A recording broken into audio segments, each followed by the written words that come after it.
किसी जंगल में एक शेर दरख्त के नीचे आराम कर रहा था। उधर से एक शरारती चूही का गुजर हुआ। उसने देखा कि शेर सो रहा है। वो उसके ऊपर चढ़ा गया और शरारतें करने लगा। उसकी उछल कूद से शेर की आंखें खुल गई। उसने चूही को पकड़ लिया और कहा, तुमने मुझे तंग किया है, तुम्हें सज़ा मिलेगी। चूही ने रोती हुई कहा, जंगल की बादशाह, मुझसे गलती हुई, मुझे मुआफ़ कर दें, किसी दिन मैं आपके काम आऊँगा। उस पर शेर को रहम आ गया। उसने चूही को छोड़ दिया। चूहा एक तरफ दौड़ गया।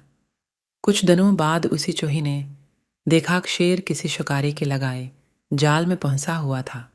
वो आगे बढ़ा और अपनी नुकीली दांतों से जाल कुतरने लगा। उसने जाल की रस्सियां काट कर शेर को आज़ाद कर दिया। शेर ने चूही का शुक्रिया अदा किया। फिर वो दोनों हंसी खुशी जंगल में रहने लगी। आपको ये वीडियो कैसी लगी कमेंट करके बताएं।